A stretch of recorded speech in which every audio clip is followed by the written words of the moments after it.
ओम शांति। 8 जनवरी 2022।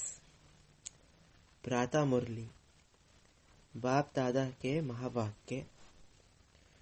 मीठे बच्चे, ज्ञान रत्नों को धारण कर रूहानी हॉस्पिटल, यूनिवर्सिटी खोलते जाओ, जिससे सबको हेल्थ वेल्थ मिले।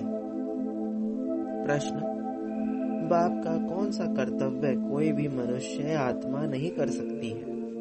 उत्तर: आत्मा को ज्ञान का इंजेक्शन लगाकर उसे सदा के लिए निरोगी बनाना, यह कर्तव्य कोई भी मनुष्य नहीं कर सकते। जो आत्मा को निर्लेप मानते वह ज्ञान का इंजेक्शन कैसे लगाएंगे?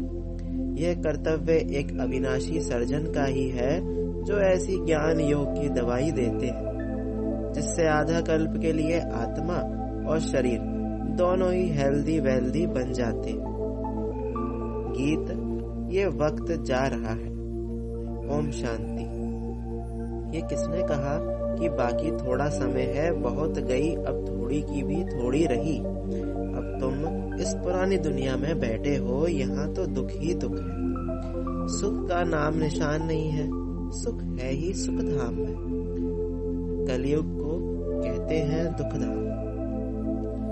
अब बाबा कहते हैं, जबकि मैं आया हूँ तुमको सुखधाम ले चलने के लिए, तो फिर क्यों रुके हुए हो? दुखधाम से क्यों दिल लगी हुई है?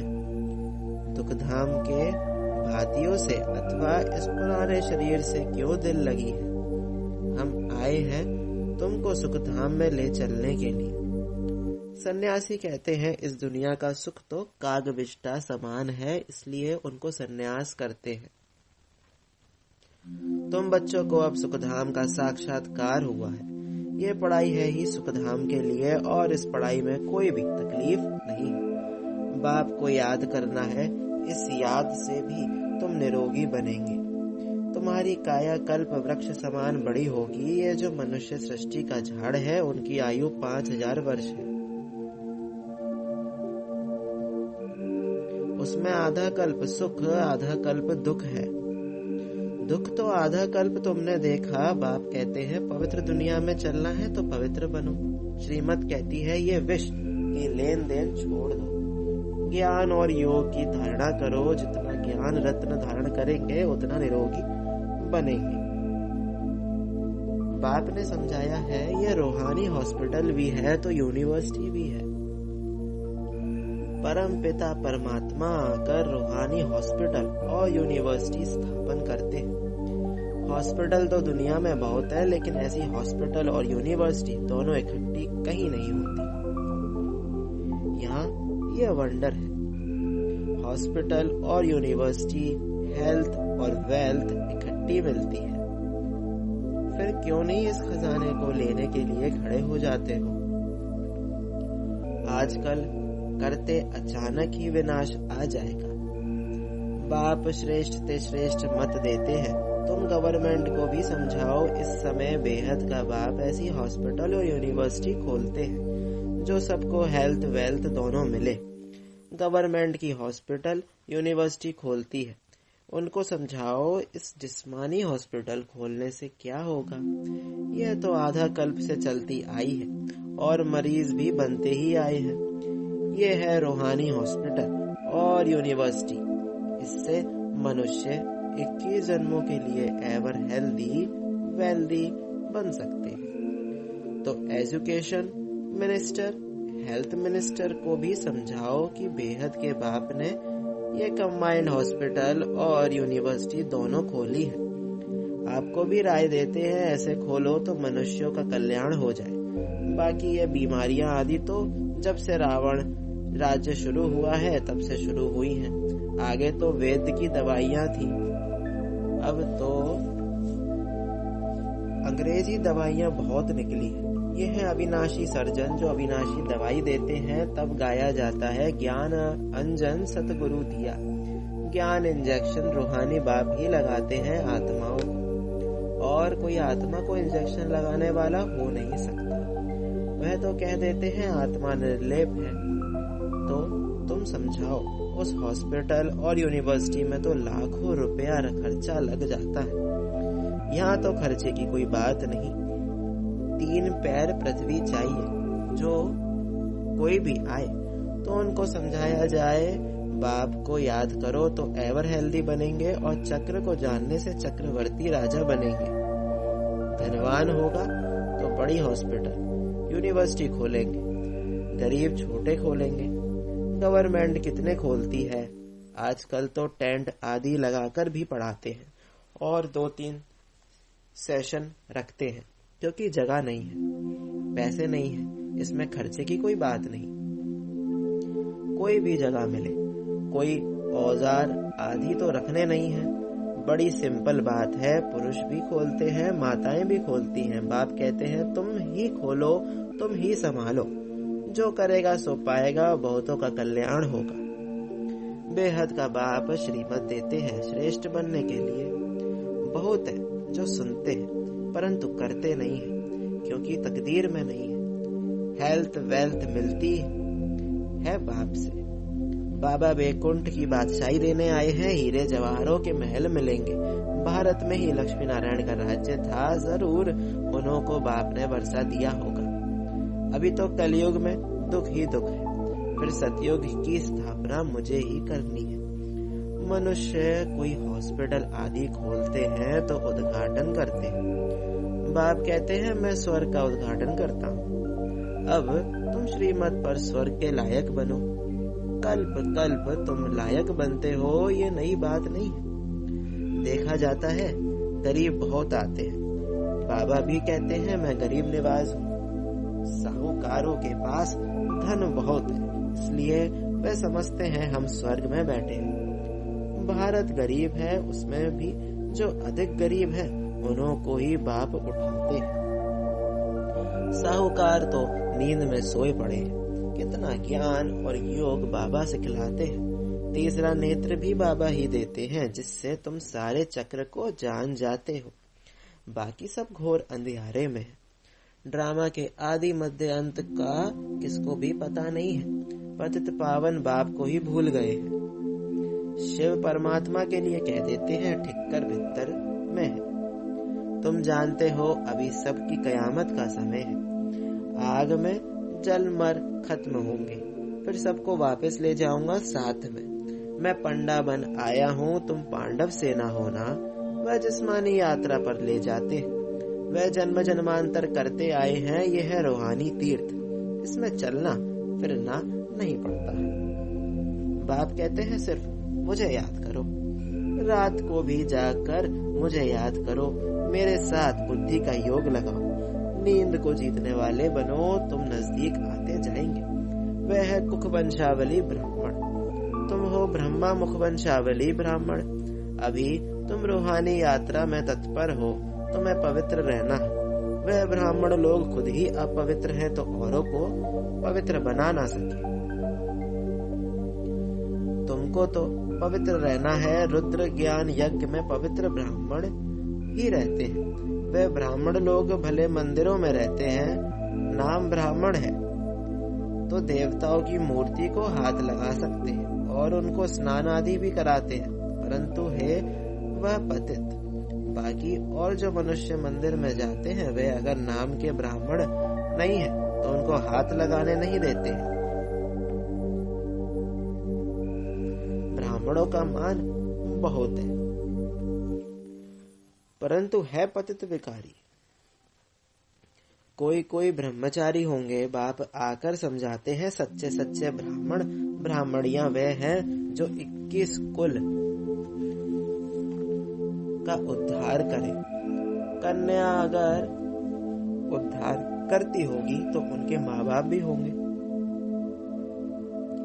यह माँ बाप सिखलाते हैं तुम 21 पीढ़ी स्वर्ग का मालिक बन सकती हो। बच्चे जानते हैं बाप है गुप्त।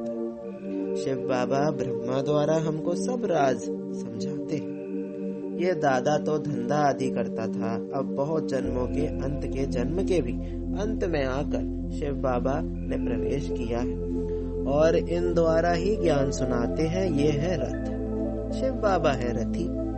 अब निराकार परमात्मा समझाते हैं, ये रथ बहुत जन्मों का पतित है, पहले पहले यही पावन बन जाते हैं, नजदीक में है।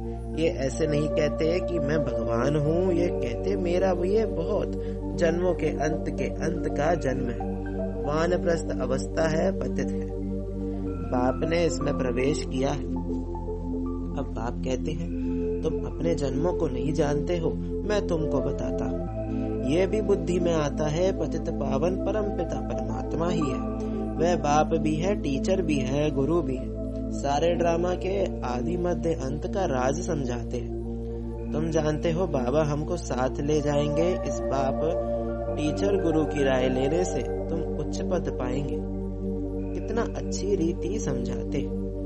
कोई तो धारणा कर श्रीमत पर चलकर उच्च पद पाते हैं, जो श्रीमत नहीं मानते हैं वह उच्च पद नहीं पाते। बाबा कहते हैं सुखधाम और शांति धाम को याद कर, इस दुखधाम को भूलते जाओ, अपने को अशरीरी समझो। अब हम वापस जा रहे हैं, बाबा लेने आए हैं। हर एक को अपना अपना पाठ रिपीट करना है। हर एक की आत्मा अविनाशी पाठधारी है। दुनिया में कब प्रलय होती नहीं, ये दुखधाम है, फिर जाएंगे शांति धाम और सुखधाम में।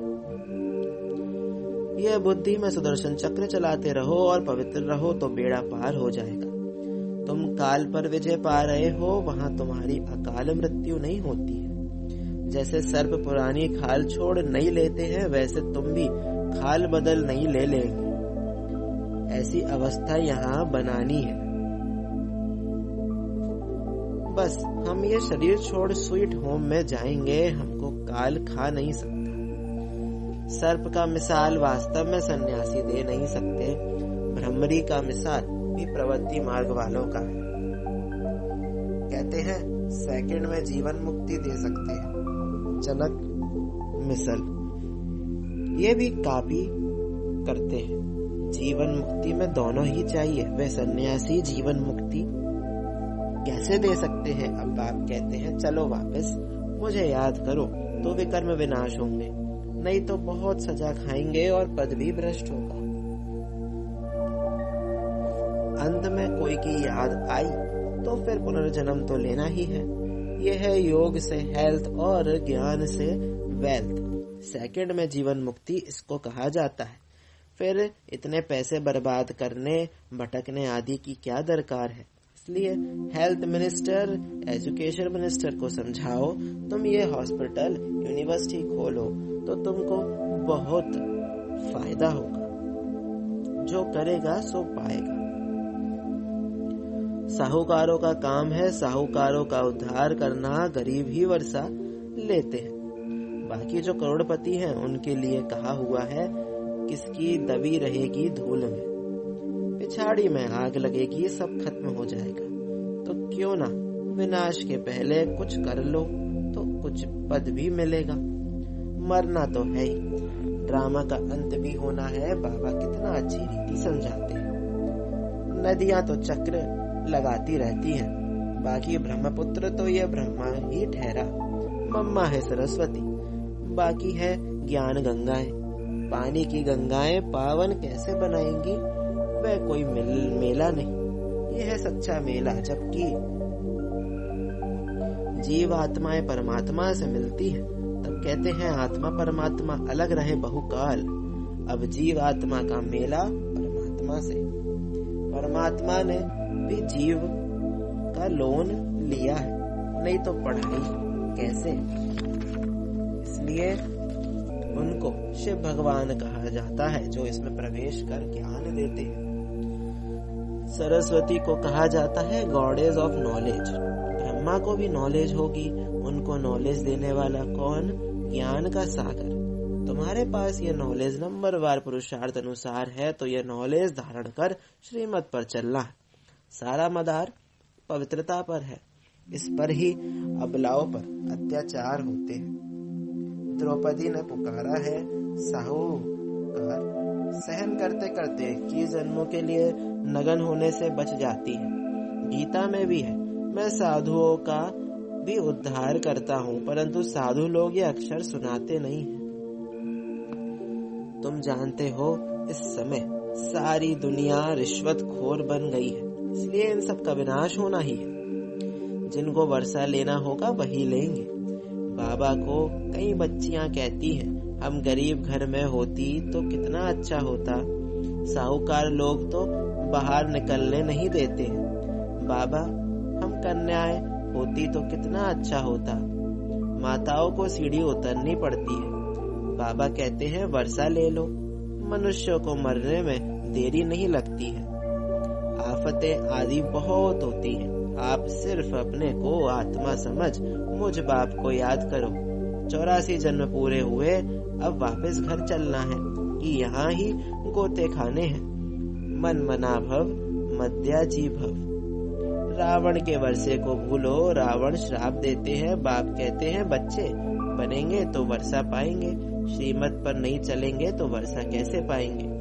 यह रूहानी हॉस्पिटल खोलते जाओ, जमीन पड़ी रहती है, किराए पर दे तो भी अच्छा है, बहुत फायदा है। अच्छा, मीठे मीठे से खिलते बच्चों प्रति माता पिता बाप दादा का याद प्यार और गुड मॉर्निंग।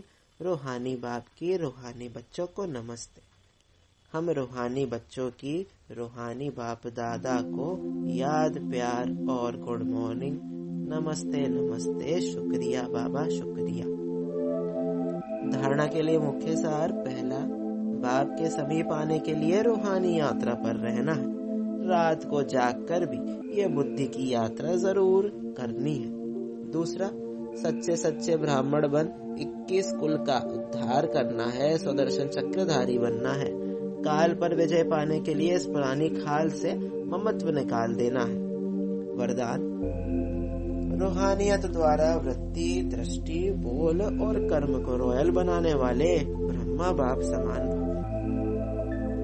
ब्रह्मा बाप के बोल चाल चेहरे और चलन में जो रॉयल्टी देखी उसमें फॉलो करो। जैसे ब्रह्मा बाप ने कभी छोटी छोटी बातों में अपनी बुद्धि व समय नहीं दिया, उनके मुख से कभी साधारण बोल नहीं निकले। हर बोल युक्ति युक्त अर्थात व्यर्थ भाव से परे अव्यक्त भाव और भावना वाले रहे। उनकी वृत्ति हर आत्मा प्रति सदा शुभ भावना शुभ कामना वाली रही। दृष्टि से सबको फरिश्ते रूप में देखा, कर्म से सदा सुख दिया और सुख लिया। ऐसे फॉलो करो तब कहेंगे ब्रह्मा बाप समान। स्लोगन, मेहनत के बजाय मोहब्बत झूले में झूलना ये श्रेष्ठ भाग्यवान की निशानी है। लवलीन स्थिति का अनुभव करो। जैसे लौकिक रीति से कोई किसके स्नेह में लवलीन होता है तो चेहरे से, नयनों से, वाणी से अनुभव होता है कि यह लवलीन है, आशिक है। ऐसे आपके अंदर बाप का स्नेह इमर्ज हो तो आपके बोल औरों को भी स्नेह से घायल कर देंगे। ओम शांति।